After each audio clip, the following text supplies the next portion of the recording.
두렵지 않습니다. 제목을 삼고 함께 은혜받기를 원합니다. 시편 23편 우리가 너무나도 잘 알고 좋아하는 사랑하는 말씀인데, 이 말씀을 통해서 하나님이 우리에게 주시고자 하는 쉼을 우리가 누려야 됩니다. 쉼이라는 것은 우리의 영혼이 쉬어야 합니다. 영혼이 안식해야지 쉴 수 있는 것인데, 영혼이 안식할 수 있는 것은 오직 하나님과 나와의 관계가 형성될 때에, 하나님을 나의 목자로, 그렇죠, 내가 그분의 양으로 관계가 형성될 때에만 우리가 쉼을, 참된 쉼을 누릴 수 있게 되는 것입니다. 우리가 지난주일에 묵상했던 시편 23편의 첫 번째 노래는 무엇일까요? 내게 부족함이 없습니다. 여러분, 이 말씀에서 이 세상에서 아무리 우리가 많이 쌓아놓고 많이 준비해도 결핍되고 부족한 것만 보이는데, 그러나 하나님 안에서, 주 안에서 쉴 때에 내게 부족함이 없습니다 라고 우리가 고백을 하며 노래를 부를 수가 있는 것이지요. 오늘은 두 번째 노래를 묵상하려고 합니다. 그것은 바로 나는 두렵지 않습니다. 여러분, 오늘 본문 4절의 말씀을 보면은 내가 사망의 음침한 골짜기를 다닐지라도 해를 두려워하지 않습니다. 여러분, 사망의 음침한 골짜기라는 것은 두려움이 압도하는 곳이지요. 그러한 골짜기를 지나면서 무서워 떨지 않을 사람 아무도 없습니다. 그러나 그 가운데 나는 두렵지 않습니다. 나는 해를 두려워하지 않습니다 라고 고백했던 다윗은 그러한 지금 노래를 부르고 있어요.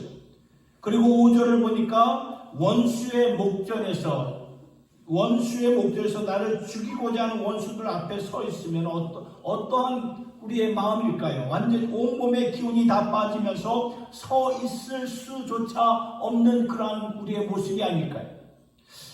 제 기억상 1년 전인가 북한 주민 2명이 목선을 타고 배를 타고 월남했을 때 분명히 그들은 기순하고 싶다고 말했기 때문에 당연히 그들의 입장에서는 남한으로, 대한민국 백성으로 기순이 될 줄 알았는데, 눈을 가리고 있던 안대를 푸는 순간 판문점에서 북한 군인이 자신들을 데려가기 위해 서 있는 그 광경을, 이 안대를 푸는 순간 그냥 털썩 주저앉고 말았던 기사를 보면서, 왜 그럴까요? 나는 이제 죽은 목숨이구나, 끔찍하게 죽게 되어 있구나. 그러니까 누구든지 원수의 목전 앞에서는 그냥 망연대 주저앉을 수밖에 없는 거예요.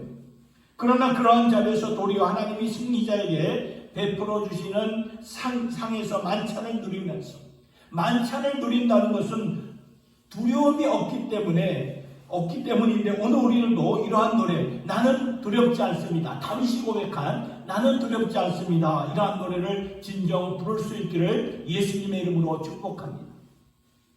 여러분, 오늘날 우리가 살고 있는 이 세상을 보면은 참 두렵게 하는 요소들이 많지요. 요즘 전 세계가 이 폭염으로 시달리고 있는 가뭄의 날씨들을 보면서 나라들마다, 국가들마다 휘청거리는 그런 모습들을 보게 됩니다. 또한 폭염으로 인해서 발생하는 이러한 산불 때문에 난리죠. 그리고 전쟁으로 말미암아 물가가 치솟고 인플레이션이 올라가고 기름값이 폭등하고, 그리고 지구의 온난화가 이렇게 참 심각하게 진행이 돼가고 있어요. 그래서 세계의 과학자들이 굉장히 걱정을 합니다. 우리가 지금 살고 있는 지구가 심각하게 병들었고, 이러한 상황이 반전되지 않으면 사실 미래가 불투명하다고 알려주고 있어요. 그리고 우리 자신에게 한번 눈을 돌려볼 때에 오늘날 갑자기 건강이 무너지면서 모든 것이 무너질 때가 있죠. 건강 하나만큼은 내가 믿고 살았는데 이 건강이 무너지니까 어쩔 줄을 모르는 분들을 보게 됩니다. 그리고 수중에 갖고 있던 돈이나 물질을 자식들에게 주느라 막상 은퇴를 하고 그 나이가 되어 보니까 하루하루 살아가는 것이 근심, 걱정에 쌓여져 가는 거죠. 그리고 저처럼 50대의 부모 세대를 보면 자식들에 대해 걱정을 안 하는 부모가 없습니다. 자녀들을 위해 투자하고 퍼주어도 과연 이것으로 충분한 것인가? 오늘의 치열한 경쟁을 뚫고 과연 우리의 자녀들이 제대로 설 수 있도록 부모된 우리가 제대로 준비시켜 줄 수 있는가? 감당할 수 없다고, 감당하기가 힘들다고 걱정하는 부모 세대들이죠. 이것이 오늘의 현 주소입니다. 이러한 가운데 오늘 우리는 나는 두렵지 않습니다 라고 고백할 노래를 부를 수 있는 것입니까?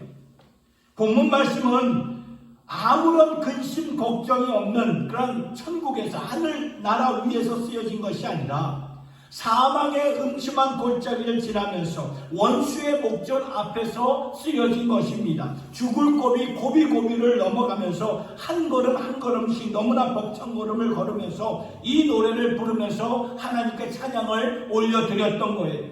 그러면 우리 또한 원수의 목전 앞에 서듯이 두려움 가운데 사망의 음침한 골짜기를 지나듯이 너무나 버겁고 힘들고 근심 걱정 가운데 살고 있는데, 그렇다면은 이 노래가 나의 찬송이 되고 나의 가슴에서 울려 퍼지는 찬송으로 어떻게 불려질 수 있을까요? 세 가지입니다. 첫 번째는 시선입니다. 우리의 눈입니다. 우리의 눈을 주님께로 돌려야 된다는 것입니다. 그러니까 우리가 삶 속에 문제 없는 사람, 문제거리가 없을 수가 없죠. 문제에서부터 우리가 주님께로 눈을 돌리는 거예요. 다윗은 지금 사망의 음침한 골짜기를 지나가고 있어요. 군대가 나를 대적하려고 합니다. 전쟁이 일어나서 나를 치려고 합니다. 그런데 다윗의 시선이 사망의 그런 음침한 골짜기에 가 있었던가? 아니라는 거죠. 그 가운데서, 사망의 음침한 골짜기 그 가운데서 나와 함께 하시는 하나님께로 가 있었던 것이에요. 그의 지팡이와 막대기가 나를, 그분의 지팡이와 막대기에 시선이 가 있었던 거예요. 이것이 중요하다는 것입니다. 믿음은 다른 게 아니에요. 내 눈이 지금 어디에 가 있는가 보는 것이 믿음이죠. 내가 무엇을 보고 나의 시선이 어디에다가 지금 초점을, 주목을 하고 있는 것인가. 히브리서 12장 2절의 말씀, 우리가 잘 아는 말씀이죠. 믿음의 주요 또 온전케 하시는 이 예수를 바라보자. 여러분, 이 말씀을 영어로 보면, 영어로 이렇게 밑에 줄쳐있죠. 더 확실하게 설명하죠. Let us fix our eyes on Jesus. 예수께 내 눈을 고정시켜버리자. 예수께 나의 눈을 그곳에다가 두고 살자. 그 말이죠. Fix our eyes. 여러분, 히브리서 11장은 믿음장입니다. 거기에 믿음으로 살았던 선진들이 소개되고 있습니다. 아브라함이 나오고 노아가 나오고 모세가 있고 사무엘이 나오고 다윗이 있어요. 이 믿음의 선진들이 하나같이 믿음을 갖고 살았는데, 그 믿음의 선진들이 갖고 살았던 그 믿음을 우리도 갖고 살아야 되죠. 그렇다면 그 믿음이 무엇일까? 바로 이 말씀이에요. 바로 이 말씀. 히브리서 12장 2절의 말씀. 믿음의 주요 또 온전케 하신 예수를 바라보자. 이것이 믿음이고 이것이 신앙이라는 것입니다. 복음서를 보면은 제자들이 갈릴리 바다에서 노를 짓고 가고 있었는데, 한밤중에 예수님이 무리를 이렇게 걷고 그들에게 그들에게 오시죠. 그러니까 제자들이 한밤중이니까 안 보이니까 유령이다라고 이제 소리치며 무서워 떨고 있었는데, 자세히 보니까 예수님이에요. 그러니까 제자 중에 한 사람이 주님이시구나 소리치니까 옆에 있던 베드로가 주님께 부탁을 하죠. 주님이시면 제가 주님께로 가게 해주세요. 그러니까 오너라 하니까 베드로가 배에서 내려 주님께로 가죠. 무리를 걸어가는 거예요, 베드로가. 여러분, 이 장면을 보면은 지금 베드로가 예수님이구나 이렇게 하면서 갑자기 정신이 확 들면서 예수님께 모든 자신의 초점을, 시선을 그분께 두었을 때 예수님이 오라고 하시니까 베드로가 무리를 걷는 거예요. 여러분, 믿음은요, 물리적으로 불가능한 것을 가능케 하는 게 믿음입니다. 내가 예수를 믿어서 죄 씻음을 받고 구원받고 천국에 가듯이 물리적으로는 불가능한 거죠. 물리적으로는 내 죄를, 물리적으로 내 죄를 어떻게 비누로 씻을 수 있습니까? 세제로 씻을 수 있습니까? 아니면 율법으로 지키면서 씻어 볼 수 있습니까? 불가능하다는 것입니다. 불가능한 것을 예수님이 하시는 것이에요. 믿음으로 씻어주시는 것. 그래서 믿음은 물리적으로 불가능한 것을 가능케 하는 거죠. 그런데 이 믿음이 예수님께로 내 시선이 고정되었을 때에 이 믿음이 확실하게 보여지는 것이라는 거예요. 그런데 보세요. 베드로가 물 위를 걸어간 지 얼마 안 돼가지고, 그죠? 얼마 안 돼서 지금 일어나고 있는 주위의 환경들을 보면서, 그 주위의 환경들이 뭡니까? 세찬 바람과 성난 파도를 보면서 갑자기 두려움이 몰려들면서 그럴 때 실족하였어. 물속에 빠지지 않았습니다. 그때 베드로가 주여 나를 도와주소서, 나를 건져주소서. 그랬을 때 주님이 건져주시잖아요.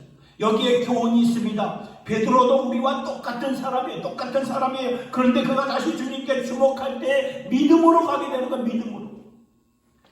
새 힘을, 여러분, 내 자녀가 힘들어요. 어려워요. 디프레션에 빠졌어요. 너무나 힘듭니다. 어떻게 살겠습니까? 어떻게 새 힘을 얻을 수 있겠습니까? 믿음밖에 없어요. 주님께 내 눈을 고정하면서 주님이 주시는 은혜와 능력으로 살기를 소망하면서 주님께 내 눈을 고정해 놓으면서 사는 길밖에 없다는 것입니다. 그러니까 중요한 것은 나의 시선, 나의 눈이에요. 문제에서부터 내 눈을 돌려가지고 누구를 바라봐야 됩니까? 예수님을 바라보는 거예요. 성경을 보면 우리의 믿음이 독수리가 날개치며 올라가는 것 같다고 표현을 하죠. 여러분, 독수리가 모든 새들 가운데 하늘의 왕이지 않습니까? 왜 하늘의 왕이라고 부를까요? 이거 독수리가 다른 새들보다 멀리 보고 높이 날기 때문에 그래요. 그래서 폭풍이, 스톰이 이렇게 몰려올 때 다른 새들은 이렇게 피할 곳을 막 찾아다니는데 독수리는 폭풍 위를 바라봅니다. 폭풍 위는 어떻습니까? 잔잔하죠. 그러니까 폭풍 위를 날기 시작합니다. 도리어 폭풍을 향해 날개를 쫙 이렇게 펴니까 더 높이 올라가게 되죠. 더 빨리 솟아오르게 됩니다. 오늘 우리도 마찬가지입니다. 인생의 폭풍 자체를 주목하는 것이 아니라 분명 폭풍 자체는 두려운 대상이에요. 두렵습니다. 그러나 그 위에 계신 나의 주님을 주목하라는 거예요. 주목하라는 거예요. 문제보다 크시고 문제 위에 계신 주님을 주목하면서 날아오르라는 거예요. 이것이 믿음이라는 것입니다. 믿음의 선진들이 다 그렇게 살았듯이 오늘 우리의 시선도 주님께로 돌리면서 살 수 있기를 예수님의 이름으로 축원합니다. 두 번째 신뢰입니다. 폭풍 가운데 주님께서 함께 하신다는 거예요. 폭풍 위에 계신 하나님이 되시기도 하지만요, 폭풍 가운데 나와 함께 하시는 주가 되신다는 말씀입니다.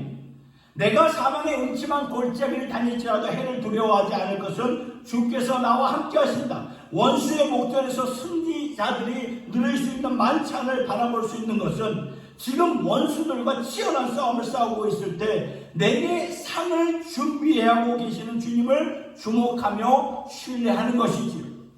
여러분, 우리가 믿음 생활하면서 한 가지 깨달아야 할 것이 있는데요, 그것은 주님께서 우리를 폭풍 가운데서 우리를 구원해 주신다는 것입니다. 이사야 43장 1절과 2절의 말씀 잘 보세요. 이 말씀을 보면 야곱아 너를 창조하신 여호와께서 지금 말씀하시느니라, 이스라엘아 너를 지으신 이가 말씀하시느니라, 너는 두려워하지 말라. 내가 너를 구속하였고 내가 너를 지명하였나니 너는 내 것이라. 내가 물 가운데로 지날 때 내가 너와 함께 할 것이라. 강을 건널 때 물이 너를 침몰하지 못할 것이며 내가 불 가운데로 지날 때 타지도 아니할 것이요 불꽃이 너를 사르지도 못할 것입니다. 여러분, 여기 1절의 말씀을 보면 야곱은 모든 예수를 믿는 자들을 가르쳐서 주님께서 부르시는 이름이라는 거예요. 너를 창조하신 여호와께서 지금 말씀하신다. 이스라엘은 믿는 모든 백성들을 국가적으로 공동체로 부르실 때 이스라엘로 사용하셨는데, 이스라엘은 너를 지으신 이가 말씀하신다. 너는 두려워하지 마라. 내가 너를 구속하였다. 내가 너를 지명하여 불렀나니 너는 나의 것이다. 그러면서 주시는 말씀이 2절의 말씀이죠. 너가 물 가운데로 지날 때, 그리고 불 가운데 지날 때 내가 너와 함께 하여서 너를 도울 것이고 내가 침몰하지 못하도록 불꽃이 너를 사르지도 못하게 할 것이다. 약속을 하신 거야, 약속을. 근데 우리는 이렇게 말해. 이 말씀을 가지고 하나님 기왕이면 물에 빠지지 않게 하시고 기왕이면은 불꽃에 거기에 타지 않도록 인도해 주세요. 그런데 하나님은 그렇게 하지 않으신다는 거예요. 내가 너를 지명하여 불렀나니 너는 내 것이라 말씀하시면서 바로 그 문장에 불 가운데로 물 가운데로 지날 때 그 안에서 인도하실 때가 있다는 거예요. 왜냐하면 물 가운데 불 가운데 안에서만 하실 수 있는 일이 있기 때문입니다. 그것이 무엇일까요? 우리를 연단해서 우리 안에 그리스도의 장성한 분량이 충만한 데까지 이루기 위한 것입니다. 여러분, 그리스도의 장성한 분량은 그냥 이루어지지 않아요. 물 가운데 불 가운데 지나면서 거기서 내 믿음이 연단이 되고 내 성품이 연단이 되는 것이지. 여러분, 순금이 그냥 만들어집니까? 아니죠. 뜨거운 풀물 속에서, 뜨거운 불 속에서 만들어지는 것이 순금 아닙니까? 우리 안에 순금 같은 믿음을 주신 주님이시기 때문에 때때로는 우리를 이렇게 인도하신다는 거예요. 그런데 중요한 것은 그 가운데서 내가 너를 인도하는 것이라고 말씀을 증거하시는 거죠. 그래서 로마서 5장 3절과 4절의 말씀을 보니까 우리 같이 한번 읽어볼까요? 시작. 우리가 환난 중에도 즐거워하나니 이는 환난은 인내를, 인내는 연단을 소망을 이루는 줄 알미로다. 우리 안에 환난의 인내를, 인내는 연단은 그리스도의 소망을 입히시기 위해서죠. 그래서 때때로 주님께서는 우리의 삶 가운데 불 가운데로 또는 물 가운데로 허락을 하신다는 거예요. 그렇다면은 삶 가운데 물을 지날 때 나와 함께 하시며 이렇게 선한 목적을 갖고 나를 인도하시는 주님을 우리가 신뢰하면서 그분을 의지하면서 나아가는 거예요. 우리가 잘 아는 찬송가 342장의 그 찬송의 가사를 보면은 어려운 일 당할 때 나의 믿음 적으나 의지하는 내 주를 더욱 의지합니다. 세월 지나갈수록 의지할 것뿐일세 아무 일을 만나도 예수 의지합니다. 이것이죠. 바로 이거예요. 아무 일을 만나도 우리가 어려운 일을 당하면 어떨까요? 내 믿음이 쪼그라지고요. 내 믿음이 작게 느껴집니다. 보통 때는 내 믿음이 큰 것 같은데 막상 어려운 일을 당하고 나면은 그때는 내 믿음이 정말 작아져 보여진다는 거죠. 그러면 주님을 의지하자는 거예요. 세월 지나갈수록 주님 의지하다 보면은 어떠한 어려움을 만나든지 능히 이겨낼 수 있다는 거죠. 3절의 가사를 보면은 밝을 때에 노래며 어두울 때에 기도와 위태할 때에 도움을 주께 간구합니다. 밝을 때에 노래합시다. 어두울 때에 기도합시다. 그리고 위태할 때가 있잖아요. 그때는 주님께 더욱더 도움을 간구하면서 의지하면서 우리가 살 수 있다는 것입니다. 여러분, 허드슨 테일러라는 그 분이 계시는데 이분 영국 분인데 선교사의 대부입니다. 아주 위대하신 분이에요. 이분이 1860년도에 주님의 부르심을 받고 중국 내륙 선교 운동을 그때부터 시작하셨어요. 그런 말미암아 중국뿐만 아니라 동양의 이 선교 운동이 얼마나 강력하게 퍼졌는지 모릅니다. 그러면서 그 시기에 얼마 안 돼서 우리나라였던 조선이었던 한반도 땅에 복음이 들어왔습니다.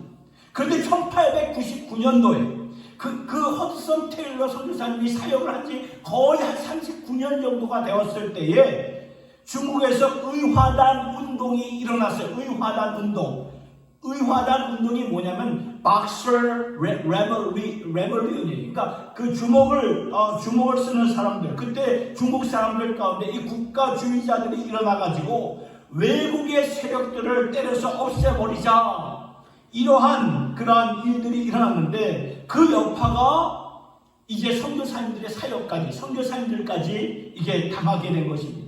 사실 그동안 선교사님들을 통해서 복음사역과 구제사역이 이루어졌고 학교가 세워졌고 좋은 일들이 많이 있었는데 이러한 이 국가주의자들, 흥분된 무리들로 말미암아 모든 것을 다 부셔버리는 거예요. 선교사님들 잡아가지고 죽이고 감옥에 집어넣고 그동안 어렵게 힘들게 쌓아놓았던 모든 복음의 사역들이 하루아침에 하루 사이에 다 무너졌던 거죠. 그때 허드슨 테일러 선교사님이 자신의 일기장에 이렇게 써놓았습니다. 나는 지금 아무 책도 읽을 수 없습니다. I cannot read. 나는 지금 제대로 생각조차 할 수 없습니다. I cannot even think. 나는 지금 기도도 할 수 없습니다. I cannot even pray. 그러나 신뢰할 수 있습니다. But I can trust him.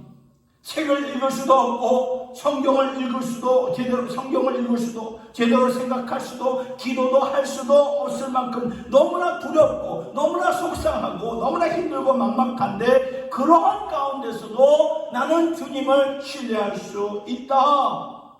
어려운 일 당하면 내 믿음이 작게 보이나 더욱 주님을 의지할 수 있다. 이것이 우리 모두가 하나님 앞에 드릴 수 있는 고백이 되어야 된다는 것입니다. 너무나 힘들고 두렵고 너무나 답답하고 마음과 생각이 마비가 되어서 기도조차 안 나올 때가 있지 않습니까?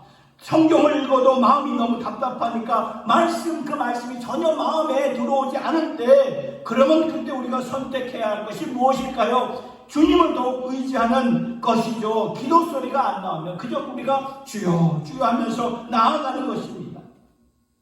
제 아이들이 요즘 이렇게 힘들면 주여 그런 말이 나오더라고요. 제가 좀 깜짝 놀래요. 주여 이 녀석들이 언제 이렇게 그렇게 이렇게 말이 나오는지 자기네들도 이렇게 왜 그런 말이 나오는지 모르겠대요. 주여.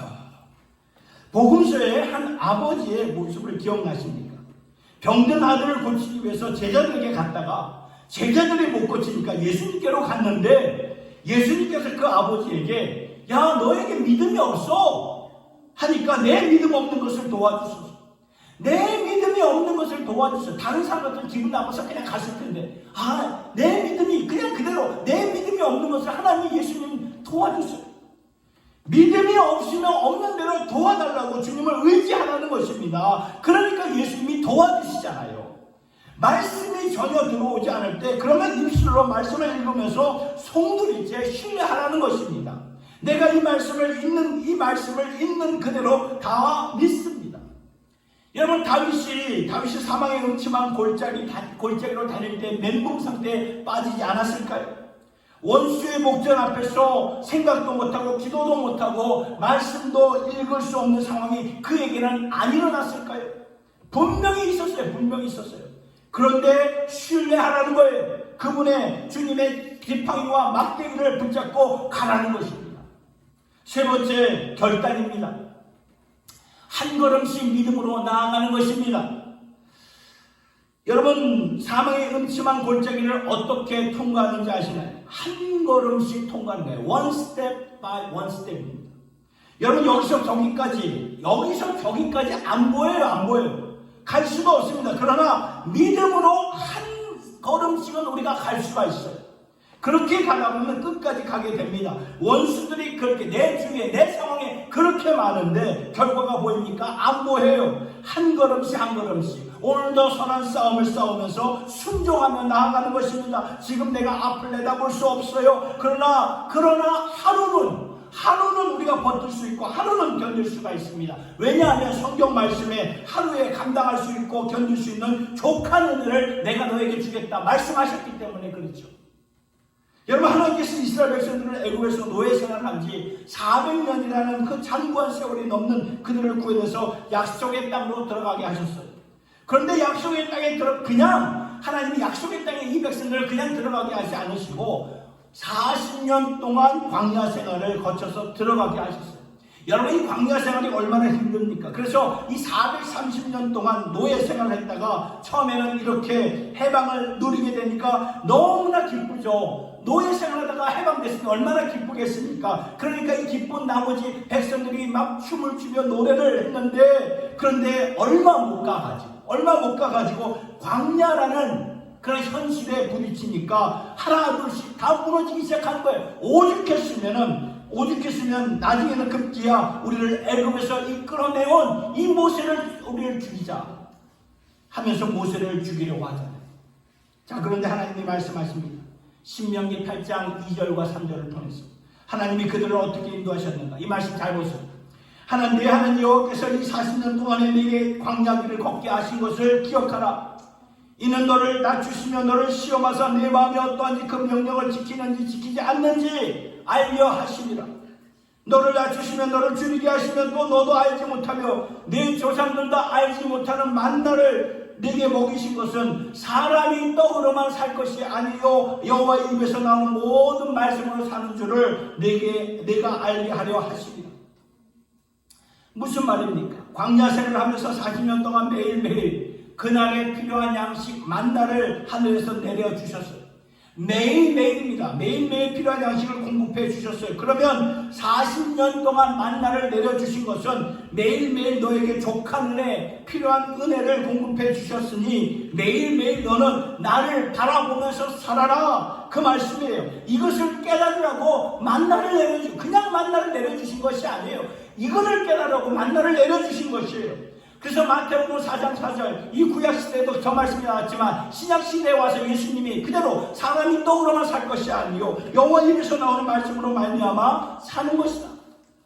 여러분, 우리는 앞날에 대한 미래를 바라볼 수 있나요? 바라볼 수 없어요. 한치의 앞을 내다볼 수 없는 것이 인생입니다.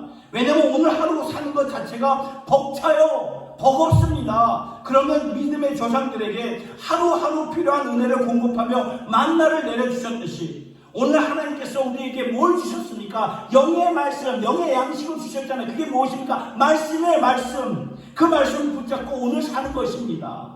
우리가 한 걸음은 걸을 수 있잖아요. 그러다 보면 오늘 시편 23편 6절의 말씀과 같이 우리가 그런 삶을 살게 돼요. 하나님의 선하심과 인자하심이 반드시 나를 따르니 내가 여호와의 입에 영원히 거하리로다. 이렇게 하루하루 걷다 보면 우리가 약속의 땅까지 들어가는 것입니다. 제가 오래전에 트레이드밀에서 달리기 운동을 했는데요. 트레이드밀이 뭔지 아시죠? 이렇게 달리기 운동, 이렇게 그 집안에서 이런 그 짐에서 트레이드밀 기계 같은 데서 조깅을 하는 그러한 운동기구인데, 거기 보면은 레벨이 1부터 15까지 있어요. 레벨이 1부터 15까지.